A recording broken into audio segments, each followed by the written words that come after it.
Mesdames, Mesdemoiselles, Messieurs, bonsoir. Merci de me recevoir chez vous. C'est l'heure de votre journal sur KMT LCL, FM+, et OM5 TV sur les réseaux Free, Orange, Numéricable et Bouygues en France.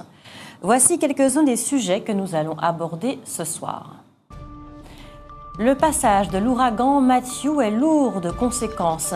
L'association de solidarité de la Caraïbe plaide la cause des ressortissants haïtiens sur le territoire français qui doivent être renvoyés chez eux faute de titre de séjour. Chez nous, la collecte des ordures ménagères a repris cette semaine. Les usagers sont toutefois appelés à réduire leur volume de déchets. La quinzaine de l'emploi de la jeunesse se déroule en Martinique jusqu'au 14 octobre. L'occasion pour les jeunes de rencontrer les professionnels de la formation, de l'insertion et de l'emploi. DaVinci, c'est le nom du robot chirurgical dont s'est dotée la clinique Sainte-Marie à Schœlcher. Mais pour le personnel, la direction aurait mieux fait de prendre en compte d'autres priorités pour améliorer les conditions de travail et la qualité de soins des patients. Enfin, l'élection de Miss Martinique aura lieu ce vendredi 14. Samedi dernier, nous avons eu l'opportunité de découvrir les 10 candidates à l'occasion de la Fashion Show. L'ASOCA, l'association de solidarité dans la Caraïbe, a lancé un appel aux autorités préfectorales suite aux ravages causés par l'ouragan Matthew à Haïti. L'organisation demande aux institutions de reporter provisoirement les procédures de retour des ressortissants haïtiens dont la demande de titre de séjour en France est refusée en attendant que la situation haïtienne se stabilise. En Martinique, après un ralentissement sur la collecte d'ordures ménagères en fin de semaine dernière, le traitement des déchets aurait repris depuis le début de la semaine. Toutefois, les responsables du traitement des déchets appellent la population à réduire sa production de détritus, mais aussi à utiliser l'ensemble des équipements de tri disponibles sur le territoire, ainsi que les déchetteries pour les déchets encombrants. Hier, mardi, suite à l'importante opération de fouille des cellules organisées au centre pénitentiaire de Baie-Mahault en Guadeloupe, un gardien a été violemment agressé par plusieurs détenus.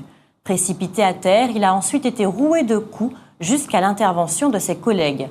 L'occasion pour les syndicats de dénoncer une fois encore l'insuffisance des moyens déployés et le non-transfert des meneurs hors du département comme ils l'avaient réclamé. Accompagner au plus près les jeunes demandeurs d'emploi, tel est l'objectif de la quinzaine de l'emploi de la jeunesse organisée en Martinique jusqu'au 14 octobre.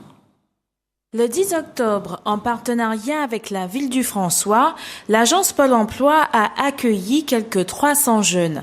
Ils venaient principalement du Vauclin, du Saint-Esprit et du François et ils ont été accueillis par les agents de l'antenne locale du Pôle emploi. L'objectif de l'opération consistait à proposer des solutions de formation et d'emploi ainsi que des éléments sur la création d'entreprises. Annick Edouard, directrice de l'agence Pôle emploi François, et Marie-France Taudiard, maire adjointe chargée de la solidarité et de l'insertion, avaient minutieusement préparé ce projet. Le sénateur maire Maurice Antiste et Maryse Janteuil, conseillère municipale, étaient présents ce jour-là. Ils ont longuement rencontré et discuté avec les jeunes. Certains parents ont eux aussi fait le déplacement. Plusieurs espaces étaient donc proposés, un espace formation, un autre consacré aux offres d'emploi ou encore un espace digital. Il y avait également des conférences et des ateliers techniques de recherche d'emploi. C'est avec beaucoup d'intérêt que les jeunes demandeurs d'emploi y ont participé, notamment ceux consacrés aux lettres de motivation. Les ateliers 5 minutes pour convaincre et les CV filmés diffusés sur la page Facebook de l'agence Pôle emploi ont remporté eux aussi un franc succès. Cette journée a permis aux jeunes de rencontrer et d'échanger avec de nombreux partenaires de l'emploi et de l'insertion, notamment le comité local pour le logement autonome des jeunes, l'école de la deuxième chance, la mission locale du François et Cap Emploi. la Chambre de commerce et d'industrie de la Martinique, la Chambre des métiers, l'association François Objectif Solidarité et le RSMA ont également participé à l'événement. À noter également la présence de l'association Agila, spécialisée dans le coaching motivationnel, et le centre de formation de la Croix-Rouge. Selon l'équipe du Pôle emploi, la municipalité du François et les jeunes, venus nombreux, cette rencontre a été un franc succès. Ce partenariat devrait être renouvelé régulièrement. Et notez que la quinzaine de l'emploi se poursuit donc jusqu'au 14 octobre. Ce mercredi, une opération a lieu à Sainte-Luce sur l'esplanade des Fêtes et demain, jeudi, les professionnels de l'emploi et de l'insertion seront à Casse-Pilote sur la place du Bourg. C'est le vendredi 7 octobre, la semaine dernière donc, que s'est achevée la formation intitulée « Fonction pédagogique de l'encadrant », une formation mise en place conjointement par l'URSIA et Uniformation. La ferme solidaire de Carrère, au Lamentin, que les formateurs et la quinzaine de stagiaires qui ont participé à cette session se sont réunis. Depuis maintenant quelques années, l'État exige de plus en plus de professionnalisation des encadrants impliqués dans les chantiers d'insertion, l'économie sociale, etc. Le but de cette formation était donc de préparer les responsables de ce type d'action, tant sur le plan des qualifications que sur le plan humain. Car outre l'aspect pédagogique, nous le savons, les chantiers d'insertion concernent un public qu'il faut savoir accompagner. Notons qu'Uniformation est une structure de formation et d'accompagnement des salariés des entités relevant des secteurs de l'économie sociale, tandis que l'URSIA est une fédération regroupant une soixantaine d'organisations travaillant sur l'insertion par l'activité économique. Petite remarque, il a été rappelé que plus de 80% des personnes œuvrant dans le secteur de l'économie sociale sont des femmes. Rien de surprenant donc à ce que ces dernières aient été les plus nombreuses à assister à cette formation. Les quelques 130 salariés de l'AFPA sont toujours dans l'incertitude concernant leur emploi et ils devraient donc se mobiliser demain, jeudi 13 octobre, devant la Maison des syndicats. La présentation du projet médical du Centre hospitalier universitaire de Martinique pour la période 2016-2020 est l'occasion pour nous de revenir sur le nouveau plateau technique bâtiment d'envergure qui sera très bientôt disponible sur le site Pierre Zobda Kittmann. Nous avons déjà eu l'occasion de vous en parler le 6 octobre dernier. Le projet médical 2016-2020 du Centre hospitalier universitaire de Martinique a été présenté au cours d'une conférence de presse. Il vise notamment à promouvoir une médecine de plus en plus technologique et surtout de plus en plus performante pour mieux répondre aux besoins de santé de la population.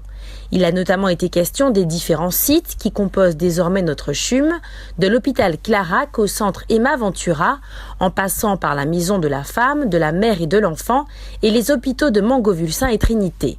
C'est donc dans le cadre de ce projet médical très ambitieux qu'a été lancée la construction du tout nouveau plateau technique de l'hôpital Pierre Zobda Kittmann pour un montant de 169 millions d'euros, financé par le ministère de la Santé à hauteur de 93 millions d'euros, l'Europe à hauteur de 34 600 000 euros et l'ancienne région Martinique à hauteur de 16 900 000 euros. Le CHUM a quant à lui fourni pas moins de 24 500 000 euros. D'ici quelques semaines, au moment de sa mise en service officielle, le nouveau plateau technique offrira ainsi 197 lits en chambre individuelle climatisée, 2 scanners, 2 IRM et 13 salles de bloc opératoire sur près de 29 000 m². Ce bâtiment atypique, par sa forme triangulaire, répond à toutes les normes parasismiques actuellement en vigueur. Ils seront désormais installés l'accueil des urgences avec 12 box de consultation et 25 lits d'hospitalisation de courte durée, les services de réanimation, des soins intensifs et des soins continus avec 68 lits au total. Notons qu'en cas de séisme majeur, l'édifice restera opérationnel pendant au moins 7 jours en termes d'électricité et d'eau par exemple. Il répond par ailleurs aux normes de haute qualité environnementale avec l'installation de panneaux solaires ou encore l'isolation des façades pour limiter la consommation énergétique. La clinique Sainte-Marie située à Schellcher s'est dotée de nouveaux robots chirurgicaux, le Da Vinci. Ce robot permettra une meilleure prise en charge de certaines pathologies urologiques, notamment dans le traitement du cancer de la prostate, mais également digestive, ORL et gynécologique. Cet équipement de 1 500 000 € est présenté au public ce mercredi et demain jeudi.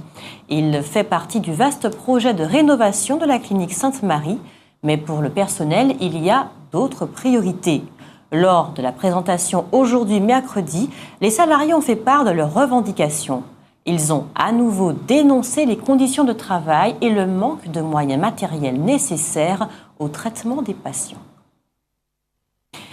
Et puis, notez que Jean-Jacques Eledjam, le président de la Croix-Rouge française, est actuellement sur notre territoire. Son séjour sera notamment consacré à la visite des établissements dédiés aux personnes atteintes de la maladie d'Alzheimer. Il assistera ainsi à la pose de la première pierre d'un centre d'accueil quartier Redoute à Fort-de-France. Revenons, si vous le voulez bien, sur un événement de la Semaine Bleue consacré aux seniors. Le 5 octobre dernier, plus de 70 personnes ont participé à une rencontre intergénérationnelle organisée par l'ADARPA, l'association départementale d'aide aux retraités et aux personnes âgées. La rencontre avait lieu au siège de l'ADARPA au quartier Mante-Calbas à Fort-de-France. Ce jour-là, les jeunes des associations Baïbalan, Tchimbé Tradition PEA et le Foyer de l'Espérance avaient rejoint leurs aînés autour du visionnage d'un film documentaire traitant de la fameuse époque d'Anton Robert. L'occasion pour la nouvelle génération qui ne connaît cette période difficile de la Seconde Guerre mondiale qu'à travers les livres d'histoire, d'échanger avec ceux qui l'ont réellement vécu. Et d'après Jocelyne Placide, la directrice générale de l'ADARPA, le moment a été très apprécié par tous.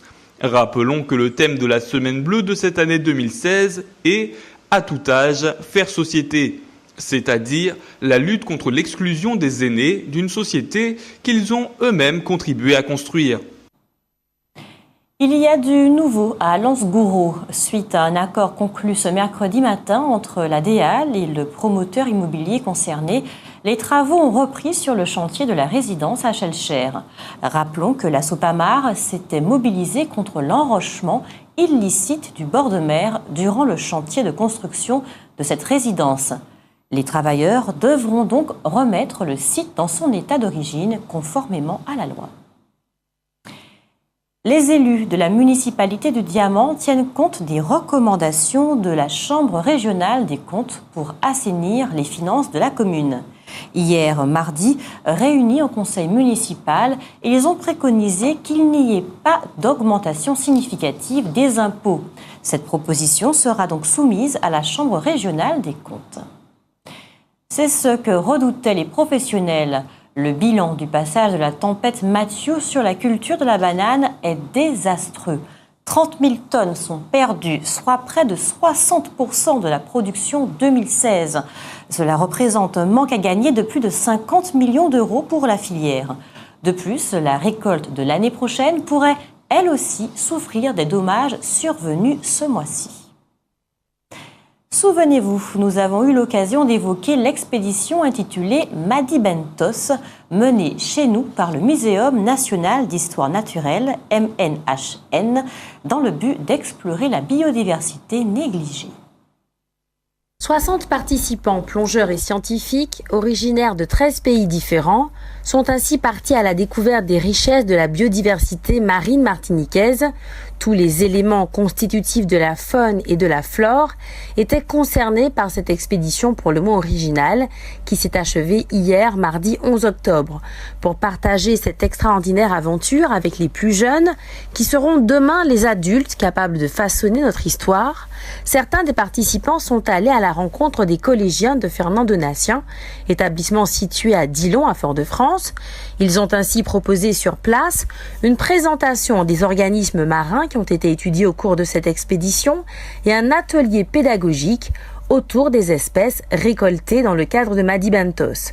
L'objectif est clair, permettre aux enfants d'avoir une meilleure connaissance de notre diversité marine et de notre habitat, ainsi qu'une meilleure compréhension de la diversité de la Caraïbe. Peut-être seront-ils ainsi ceux qui demain pourront mettre en place des plans de préservation de la biodiversité marine. toute l'actualité des régions d'outre-mer et des ultramarins de l'Hexagone sur outremernews.fr.